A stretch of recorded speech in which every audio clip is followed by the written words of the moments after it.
Hello everyone, welcome back to my YouTube channel. So today we are going to solve day 19 problem of this month on LeetCode. Before starting, if you guys haven't subscribed my YouTube channel yet, then please go ahead and subscribe it. Now without any delay, let's get started with today's problem. Problem number 3191. Minimum operations to make binary array elements equal to 1. Okay. So let's read the problem statement first. You are given a binary array nums. Okay, binary array simply means that our array contains 1 or 0. Okay, you can do the following operations on the array any number of times, possibly 0. Okay, we have to choose any 3 consecutive elements from the array and then we have to flip all of them. Okay, flipping an element means changing its value from 0 to 1 or from 1 to 0. Okay, we have to return the minimum number of operations required to make all elements in nums equal to 1. If it is impossible, then we have to return -1. Okay, so let's do the same thing now what our problem statement is saying. Okay, so 3 consecutive elements, okay, from the array. Okay, we are going to pick them and we are going to flip all of them. Okay, so here see, first let's say my eye is pointing to this index. Okay, so here at this index we have 0. Okay, so if I want to flip this, so I have to flip all these 3, right? 3 consecutive elements. Okay, in that case only I can flip this 0 to 1. Okay, it's not like I can pick these 3 and then I'm able to flip this. To flip this element, okay, at this particular index, then I have to start from here only, right? From this 0 index only. Okay, so if my nums of index element is 0, then I have to flip complete these 3, right? So here I'm going to flip it. So now I will get my array like this one, and this is going to become 0, this is going to become 0. Okay, and then 1 0 0. Okay, next time my eye is going to point to this position. So now I will check this index. So now at this particular index again we have 0. So that simply means I have to flip this, I have to flip this, and I have to flip this.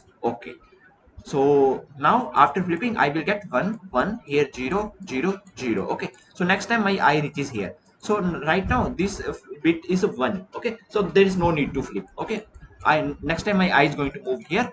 So now here this is 0, so that simply means I have to flip this, I have to flip this, I have to flip this. Okay, so I will get my output as 1 1 1 and here 3 ones. Okay, and I have to stop, I have to run my eye until here only, right? Because I need 2 more elements after this now, 1 and 2. Okay, 3 consecutive elements starting from this particular index. So if my eye starts from here, then I will not find the next 2 consecutive elements, right? So I have to stop my eye here only. So I am going to run one loop, I starting from 0, and I it should be less than n minus 2. Okay, so until here, so n minus 2, right? So this is done. Okay, so this is the same thing that we did here. Okay, this and then this. All right, now see here example 2. So this is 0, that simply means that we have to flip this. Okay, so we have to flip this, then obviously we have to flip this and this as well. So I will get output as 1 0 0 and 1. So next time my eye comes here. Okay, so I have to flip now here 1, here it will become 1 1 0. Okay, and I have to stop here. Okay, after that I am not able to pick any other element, right? I have to stop my eye here.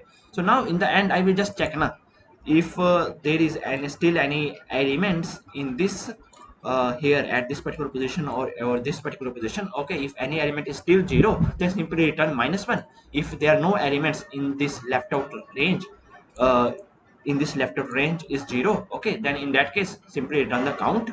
But if there is an element 0, okay, still exists in the end at these two particular indexes, then we have to return -1. Okay, and in the constants given to us that num.length is always starting from 3, okay, to 10 to the 5. Okay, so 3 is the minimum length. Okay, it should always be there. All right, so now let's write the code. Okay, it's very simple, nothing complex here. We will be able to complete in next 2-3 minutes. Okay, so take one variable n, and here just calculate the length of this nums array, and then create one variable count. Okay, and set it to 0, and then after that you have to just run one loop. Okay, int I is equal to 0, and here I is less than n minus 2 and I plus plus, and inside this you have to check if the nums of I, okay, if this element, okay, if it is equal to 0, then definitely from this particular index we have to start flipping all the elements. Okay, this element and next two elements. Okay, so this is what we need to do. So here I will just write nums of I will change it to, okay, nums of I, so I will change it to 1. Okay, is equal to 1. All right, and same way nums of I will check nums of I plus 1. Okay, so if my nums of I will update as so here I will check if nums of I plus 1, okay, if it is equal to 0, then in that case if it is equal to 0, then in that case you have to update it to 0 1, otherwise you have to update it to 0. Okay, so I'm just flipping. Okay, if it is 0, then I'm making it 1, otherwise I'm making it 0. Okay, if it is 1, then I'm making it 0. Okay, so same way, just copy this here nums of I plus 2. Okay, so here nums of I plus 2, okay, is equal to here I will just check first if nums of I equal plus 2 is equal to 0, then I will use 1, otherwise I will use 0. Okay, done. So this is done, and here in the end, here I will just check if last two elements. Okay, so nums of element at n minus 1, okay, if it is equal to 0, okay, if it is equal to you can say if any element is 0 now, so if it is not equal to 1, okay, if it is not equal to 0, you can say, and then nums of n minus 2, okay, if this one is also not equal to 0, then in that case we have to just simply return the count. Okay, so here just increment the count as well, right? We are making the changes, right? And otherwise, okay, if there is still one 0 exists, then simply return minus 1. Okay, that's it.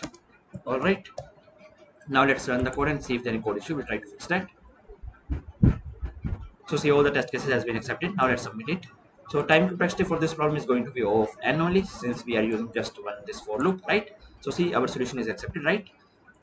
And we beat 100% of users with Java. So I hope that you guys are able to understand today's problem. And if you guys still have any doubts, then please feel free to ask in comment section. Till then, keep coding and keep practicing. Meet you guys in the next video. Thank you. Bye bye.